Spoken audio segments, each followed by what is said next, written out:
गए हैं। कैलाश विजयवर्गीय जी, जिस तरह की स्थिति बनी हुई है बंगाल में, जिस तरह की खबरें आती हैं, जिस तरह का माहौल है और अभी जो हो रहा है, जो मुलाकात की खबर मिल रही है, कैसे जोड़कर देखें और क्या कुछ बंगाल चुनाव में इससे बदलने वाला है?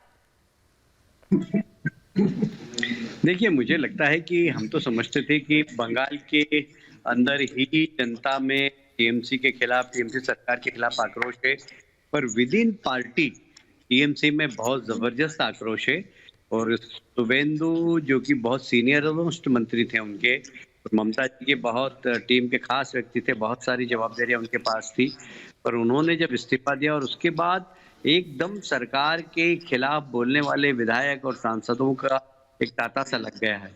तो इतना जबरदस्त टीएमसी के अंदर टीएमसी के नेताओं का ही विरोध होगा, इसका अंदाजा नहीं था। पर जब इसके गहराई में जाने के बाद पता लगा कि ममता जी ने सारी सत्ता के सूत्र उनके भतीजे को दे दिए, और भतीजे जो उनके भाइपों हैं वो सिर्फ कोल माफिया, गोल्ड माफिया, काऊ माफिया और इनके चक्कर में सिर्फ इनको संरक्षण देने में लगे हुए। इसको लेकर पार्टी की बहुत छवि खराब हो रही थी, और इसलिए इन लोगों ने पहले ही ममता जी को और उनके सहयोगियों को सबको कहा कि ये बंद करवाइए भतीजे को।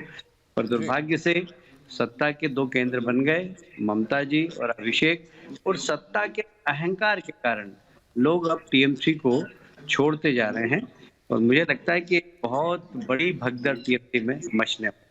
तो कैलाश जी, शुभेंदु अधिकारी के अलावा क्या कोई और भी बड़े नेता टीएमसी के हो सकते हैं जिनका मन परिवर्तन हो, और क्या वो बीजेपी का दामन थामेंगे? देखिए, बीजेपी का दामन थामे या नहीं थामे, बाकी 2-3 मंत्रियों को तो मैं जानता हूं, अभी नाम नहीं बता सकता उनके क्योंकि मर्यादा है। तो पर 2-3 मंत्री तो अभी हैं ऐसे कि जो कि बहुत नाराज हैं। 4 सांसद हैं जो बहुत नाराज हैं, और कम से कम 20 से 22 विधायक ऐसे हैं जो सरकार के पूरे व्यवस्था से, संगठन की व्यवस्था से बहुत नाराज हैं। अब ये नहीं कहता कि वो बीजेपी में आएंगे, पर नाराज में जरूर रहता। लेकिन ये बहुत बड़ी अपडेट सर आप दे रहे हैं। अगर 20 से 22 विधायक छिटक जाते हैं तो आगामी चुनाव का पूरा समीकरण बदल जाएगा। मैंने इसीलिए कहा कि टीएमसी ताश के पत्तों पर खड़ा हुआ राजनीतिक दल है, और जो हमारे गृह मंत्री जी ने कहा है 200 सीट, हम 200 सीट के आसपास ही जीतेंगे। और ममता जी के और उनके भतीजे के राजनीतिक अहंकार के कारण जो कैलाश जी ये भी समझना चाहेंगे कि देखिए, शुभेंदु अधिकारी कह रहे हैं कि उन्हें झूठे केस में फंसाया जा सकता है। क्या लगता है, टीएमसी साम दाम दंड भेद सब कुछ अपना रही है सिर्फ इसलिए कि सरकार इंटैक्ट रहे और अगले चुनाव में भी इसका फायदा मिले? क्या लग रहा है, कुछ इस तरह का रवैया है टीएमसी का, दीदी का? देखिए इसलिए कि उन्होंने जो कहा है बिल्कुल शंका जाहिर।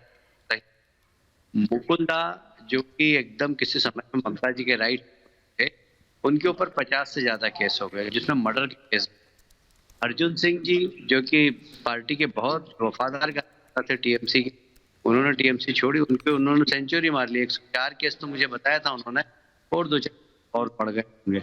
मेरे पे 20 केस चल रहे हैं जो कि अलग अलग टीम देखा करती है। 2-3 बार कोर्ट में गया, पता ही नहीं लगता है कब मेरे ऊपर केस लग जाता है, तो नोटिस आता है। और इसलिए झूठे केस लगाना, कम से कम 1.5 साल जेल के अंदर बंद, एनडीपीएस, हत्या का प्रयास, अपहरण, झूठे केस के अंदर। तो ये ममता जी पुलिस का जिस प्रकार दुरुपयोग कर रहे हैं अपने विरोधी के खिलाफ और अपनी पार्टी के अंदर ही, वो निश्चित रूप से चिंता की बात है।